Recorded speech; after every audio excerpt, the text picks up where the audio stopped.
Saan ba si Doktora? Hindi ko na alam kung saan yung ano niya. Address niya. Doktora! Andito na yung order mo! Ano ba yan? Alam ko nasaan ako. Oh, ang layo pa naman sa Manila. Dito ako ngayon sa Oriental Mindoro. Occidental Mindoro.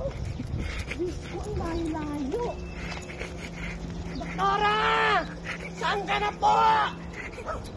Diyos ko, ang dami pa namang order ni Doc. Saan ko siya hanapin dito? Diyos ko, ang layo-layo. Wala pa naman yung shade ko. Babalik pa ako ng Manila. Diyos ko, Doktora! Doktora, yung order mo! Saan ba si Doktora dito? Diyos ko, babalik na lang ako sa Manila.